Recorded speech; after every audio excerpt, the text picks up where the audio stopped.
What's going on, golf fans? It's your boy Gsluke here with our DFS core plays for this week's Valspar Championship. Going to break down the top end of the Draftkings pricing board and go over 4 of my top GPP plays that I think you should keep an eye on for some of those larger field contests. The goal here is to try and find you some high upside plays that, considering the game theory perspective, aren't going to be detrimental to the rest of your player pool. So a lot to get into. Let's go ahead and get this thing rocking. Alrighty, we've got our projections up, and as we typically do, let's take a peek at the key stats to get an idea of what I'm trying to use to find our top plays. And at number 1, we've got shots gained approach. We've got tiny green complexes around Innisbrook and tend to be some of the more penal green complexes that you're going to find on all of the tour, whether it's the putting and especially from the around the green perspective. So you want players that are going to keep themselves in position. And if we're looking at some of these proximity buckets, I think you want to consider some of those mid to long irons a little bit more. While it's not a horribly long golf course, right around 7,300 yards, a little bit over that, you do have a lot of holes where you're forced to lay up. So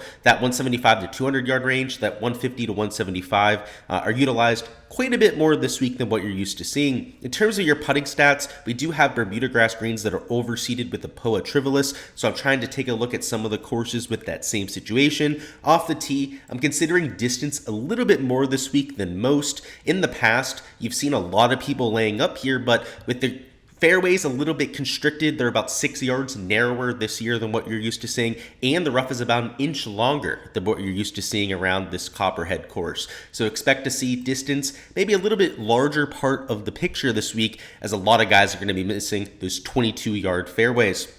In terms of their width there, a few other key stats around the green always pops up at this course. Par 5 scoring, something I'm adding, it's kind of included here with the around the green stats, would be bogey avoidance, shots gained to the forward of swing, shots gained approach out of the rough with those really narrow fairways. I think that's going to be a huge factor this year. And in terms of your comp courses, looking at Bay Hill, East Lake, TPC Southwind, Sawgrass, and PGA National, all of these courses, a lot of them, right, are Florida tracks. 2 of them are not, but you're mostly looking at difficult off the tee courses where mid to long irons are emphasized. So, for one reason or another, I think you can consider all 5 of those tracks too.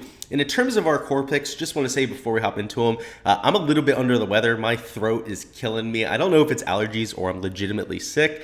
So bear with me on the voice side here. But our first core play is going to be Justin Thomas at $10,900. And I was honestly torn between all 4 options in the 10K range. I think you can make an argument for all 4 of them. I'm a huge sucker for Jordan Spieth. It seems like everyone's a huge sucker for him this week, so the ownership, at least early on in the week, is a little bit inflated on a Spieth, so we'll have to see about that come Wednesday. Sam Burns going for the three-peat. Matthew Fitzpatrick has a pretty solid track record around here as well, but the player I'm focusing on is Justin Thomas because he checks a lot of those boxes, right? Has solid course history around here, was in contention, in fact, in Sam Burns' group last year when it came to the final round. But what I like about JT the most is the skill set. He's got that elite level approach play. At least historically, right? One of the best approach players we've ever had in this game. Off the tee has been pretty decent of late, but mostly, and most importantly, around the green specialist, right? With these tiny greens that are extremely penal, he has no issues getting up and down when he short sides himself. So he's able to be aggressive into almost every single green. So when you take a look at the event history, it's no surprise, right, that first off, top 3 last year, T13 there, 2021. And if you go back even further, he's gained on the greens here in 3 of his 5 starts. So obviously in 2018, it was one of the years he lost on the greens here. But if he's even a neutral putter around this kind of course, especially with how weak the field is this year, you're probably looking at a top 10, top 15 floor for somebody like JT. And the upside comes when he's able to gain on these greens. And though this isn't his favorite surface, he actually doesn't have a massive sample size. I think it's like a 48 round sample size on these greens with the POA overseed.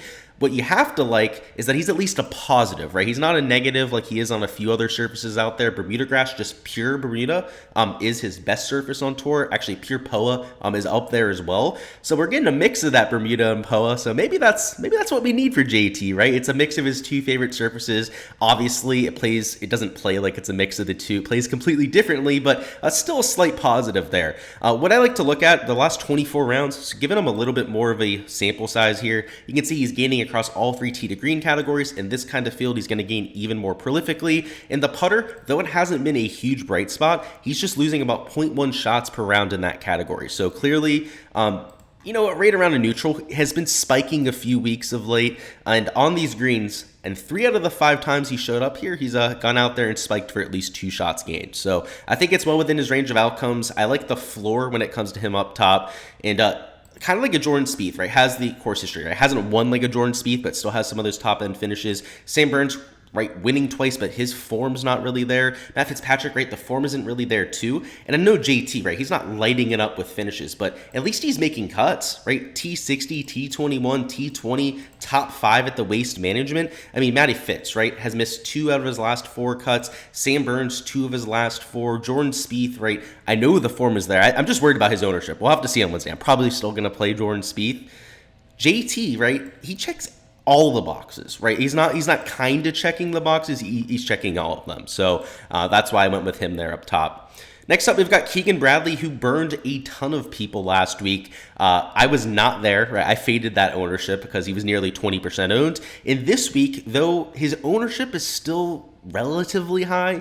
He's not the mega chalk that he would have been if he went out there and finished top 10 last week. I mean, he could have been a 10K golfer. He might be 25% owned if that were the case. And he likes this course. I know he missed the cut here last year, but year before that, right, finished in second, nearly won, has a bunch of made cuts around this track. And I think the most promising aspect here is the putting performances we've seen. Now, for his career, he has a massive sample on these kind of greens. It's closer to like 80 rounds. Early on in his career, he was a prolific loser on them. But if you take a look at TPC Sawgrass, this course specifically over the last like 3-4 years, he's gained a lot more than he's lost on this green surface. And that's a round by round analysis, not even event by event. So there's something going on with these greens. It's why I played him 2 years ago. He nearly won the golf tournament. I had an outright on him and Sam Burns. So pretty much whoever won that year, I was going to be pretty happy about.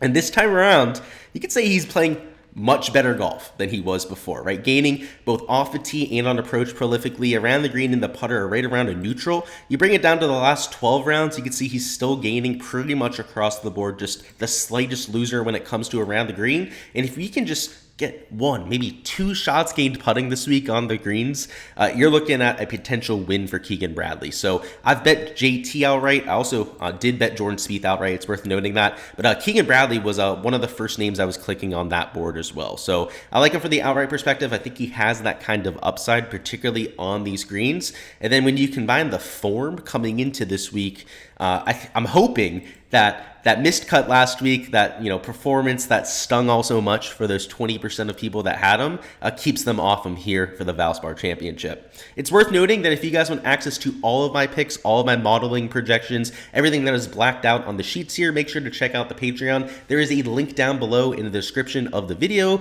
It's $10 a month, gets you direct access to these. You can download them, use them for your research and your optimizers, all that sort of fun stuff, and you get access to all the prop analysis that I'm doing. So I do main slate content, showdown for rounds 2 through 4, and prop stuff for all 4 rounds.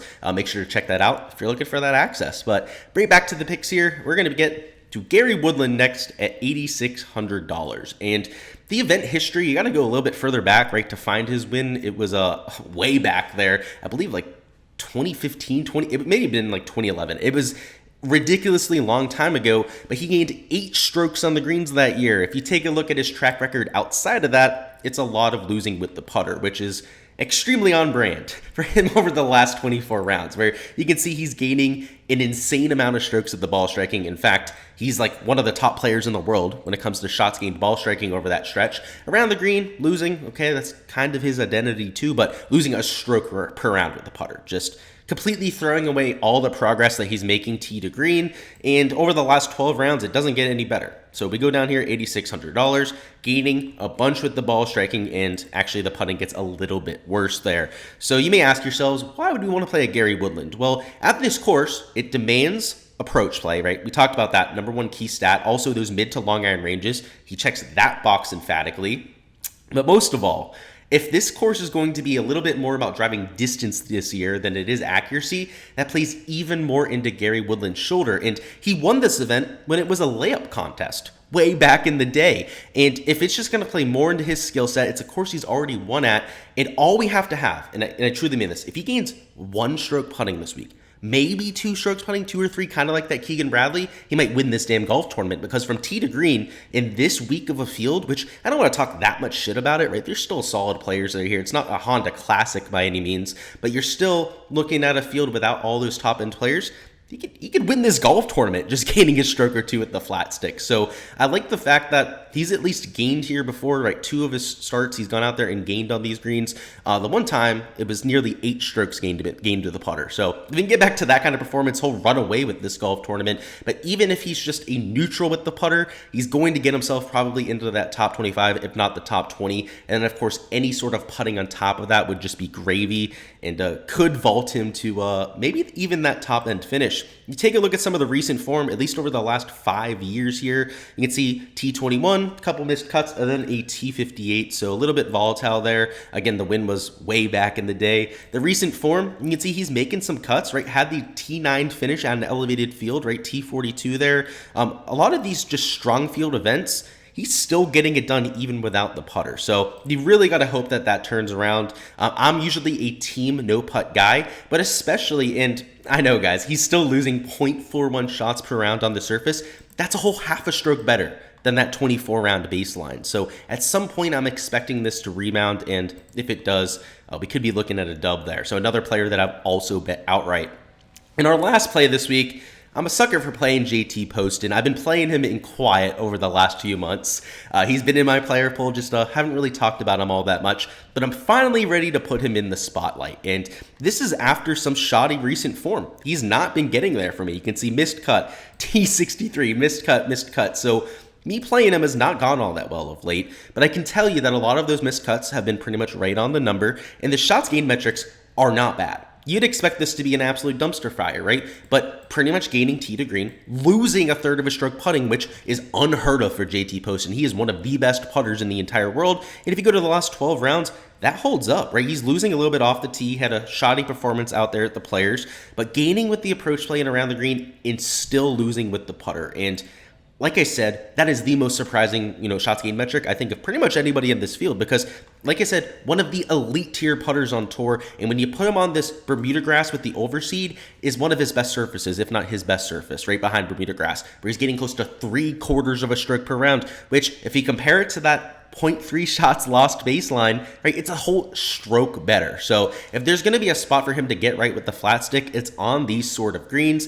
If he just continues to be that slightly above average player with the tee to green play, that's a top 20 floor. And if he brings any sort of upside, maybe we saw him win the John Deere last year. We saw plenty of times him go out there, gain 5 or 6 strokes with the approach play in just a golf tournament, could legitimately win this event as well. So another player that, he has to bring that putter back to the table, kind of like a Gary Woodland, but, I'd say JT Poston has 10, 15 times the chance, right, to go out there and bring the putter around, just because he is that elite tier putter. I have to say, though, right, the ball striking floor for a Gary Woodland, that tee to green floor, is just a lot higher. So, you're getting 2 different styles of player here, but just based on their long-term skill set, kind of what we know them for in terms of their baseline, I think there's a lot of promise there, a lot of encouraging signs for both those players to get back to it. So both guys I'm considering in that 8K range for some of your lineups up top, and guys that I think you might want to keep your eye on there as well.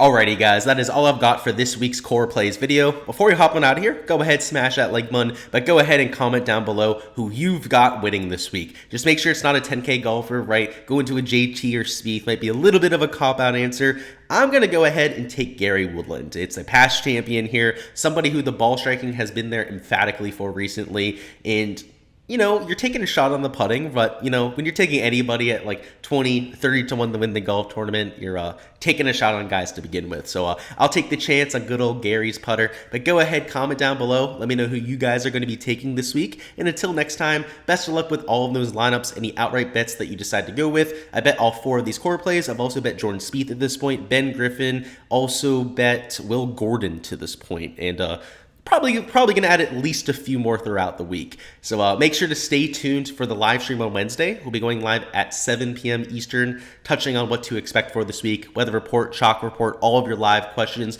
We'll have value plays dropping a little bit later on this evening for you guys, and some fades and sleepers dropping too. So your usual slate of content dropping a little bit later, just because I wasn't feeling well. Had to drive home from Jacksonville yesterday morning. So definitely a little bit of a late start to the week, but gonna get everything up here shortly. So like I said, I appreciate it, guys. Smash that like button, and I'll catch you guys.